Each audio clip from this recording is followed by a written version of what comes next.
శ్రీకాంత్ గారు నమస్కారం, స్వాగతం. మీరు ఇప్పటివరకే 2-3 ఎపిసోడ్లో మీ అభిప్రాయాల్ని, మీ భావాల్ని చాలా క్లియర్గా చెప్పున్నారు. అందుకే మళ్ళా పిలిచాం.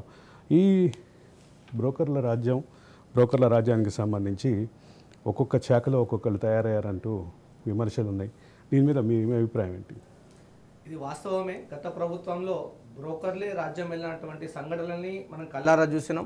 ఎందుకంటే ఒక సిఎస్ పదవిలో ఉన్నటువంటి వ్యక్తి కూడా బ్రోకరిజం ఏ విధంగా చేశారో, అలాగే హెచ్ఎండిఏ కమిషనర్ పదవిలో ఉన్నటువంటి వ్యక్తి ఈ రోజు అతని యొక్క అవినీతి సొమ్ము ఏ విధంగా బయటపడుతుందో ఇవన్నీ కూడా కాదు. HMDA commissioner senior IAS post, అదే ఐఏఎస్ ఐపీఎస్ బ్యూరోక్రసీలో ఉన్నటువంటి వ్యక్తులు కూడా హెచ్ఎండిఏలో డైరెక్టర్ మాత్రమే అతను. అదొక గ్రూప్ 1 పోస్ట్ నుంచి డైరెక్టర్గా ఎదిగారు. అంటే ఐఏఎస్ సోమేష్ కుమార్ గారు కూడా అంత పెద్ద ఐఏఎస్ ఆఫీసర్లు.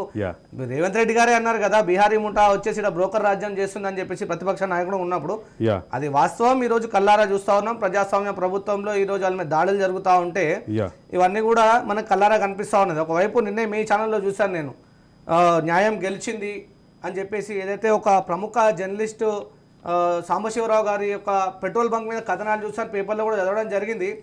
అతను ఏ విధంగా పెట్రోల్ బంక్ నడుపుతున్నారో అనేది నేనే ఆశ్చర్యానికి గురైన. అంటే ఎంత నీతులు చెప్తుంటాడు ఆ మనిషి అనేది చూస్తుంటే అరే అబ్బా నిజంగా ఇట్లా జర్నలిజంలో ఒక వ్యక్తి ఉంటాడా అనిపించింది. కానీ ప్రభుత్వ అధికారులని కూడా ఈరోజు తప్పుదో పట్టించేటువంటి పరిస్థితి ఏంటంటే బ్రోకరిజం కూడా అక్కడ జరిగిందని అనిపిస్తాను. ఎందుకంటే హెచ్పిసిఎల్ని మోసం పట్టించరు అంటే అది మామూలు విషయం కాదు. బీయింగ్ అడ్వకేట్ అక్కడ ఫోర్జరీ జరిగింది, అట్లనే 467 కూడా జరిగింది. సెక్షన్ 467 కూడా అప్లికబుల్ పడుతుంది. కేవలం 420 చీటింగ్ కేసే కాదు. ఇంకోవైపు ప్రభుత్వ అధికారులు ఊరికనే సీజ్ చేయరు కదా. ఆ ప్రభుత్వం ఆ బంకులో అక్రమాలు జరగకపోతే లేదా వారు జర్నలిస్ట్ వృత్తిలో ఉండి వారు నీతులు చెప్పి ఇక్కడ వారు అన్యాయం చేయకపోతే వారు అరెస్ట్ చేయరు కదా. ఆ ప్రస్తావన తీసుకొచ్చారు కాబట్టి ఒక విషయం క్లియర్ గా చెప్పాలి. అంటే నేను మీ ఛానల్లో చూసినా కాబట్టి బ్రోకరిజంగా అంటే ప్రభుత్వ అధికారులు ఏ విధంగా పనిచేస్తున్నారు అనే దానికి ఒకటి నిదర్శనం. అలాగే బ్రోకరిజం అడ్డం పెట్టుకొని ఫేక్ డాక్యుమెంట్ సృష్టిస్తూ ఉన్నారు. ఆ ఫేక్ డాక్యుమెంట్ సృష్టించి ఈరోజు చాలా మంది విజేతగా తిరుగుతూ ఉన్నారు.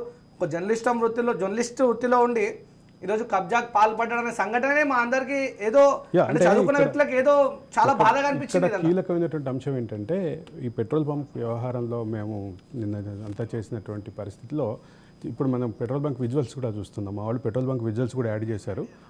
మరి కాసేపట్లో దానికి సంబంధించిన పూర్తి సమాచారం ఇస్తాం. అయితే ఈ పెట్రోల్ బంక్కి సంబంధించిన భాగాన్ని ఏదైతే హెచ్పిసిఎల్ క్లోజ్ చేసిందో, హెచ్పిసిఎల్ కనుక ఏదైనా చర్య తీసుకుంటే లేదా కోర్టు కనుక ఏదైనా నిర్ణయిస్తే నేను దాన్ని అంగీకరిస్తాను అని చెప్పి ఆయన నిన్న ప్రెస్ మీట్లో చెప్పినట్టు. అంగీకరిస్తా అంటే తప్పు ఒప్పుకున్నట్టే కదన్నా. వాస్తవంగా అక్కడ సీల్ చేసిరంటే అక్కడ తప్పు జరిగినట్టు కాబట్టి, అంటే ఇక్కడ చీటింగ్ చేస్తున్నారని చెప్పేసి డమ్మీ డాక్యుమెంట్స్ సృష్టిస్తున్నారని చెప్పేసి అక్కడ బాధితులు ఫిర్యాదు చేశారు. సో మీరు దాన్ని నిజాయితీగా ఒప్పుకుంటే అక్కడ మీరేమో శ్రీరామచంద్రుడు గారు తప్పే ఏదైనా సరే. ఇంకోటి బాధ్యతమైన వృత్తిలో ఉన్నారు. అట్లా ఈయనకని కాదు, అందరు కూడా. ఇప్పుడు మా అంబర్పేటలో కూడా తహసీల్దార్ ఆఫీస్లో ఏసీబీ దాడులు చెప్పి స్వయంగా నేను కూడా ఇన్ఫర్మేషన్ నుంచి పట్టించడం జరిగింది అవినీతి అధికారులని. కానీ ముఖ్యంగా బ్రోకరిజం, ఈ బ్రోకరిజము పెద్దవాళ్ళ నుంచి కాదన్న, చిన్న స్థాయి నుంచి పెద్దవారికి జరిగింది. మీరు చెప్పినటువంటి బంధువులే బ్రోకర్లు అయినారు. రాబంధుల రెక్కల చప్పుడు అనేది ఎక్కడో కాదు, ఆ ప్రభుత్వంలో బంధువుల రూపంలో రాబంధుల్లాగా ఎగబడి సామాన్యమైనటువంటి వ్యక్తులని పీడించుకున్నారు. ఎవరైతే న్యాయం కోసం తలుపు తడితే కూడా అక్కడే బ్రోకరిజం ఉన్నది.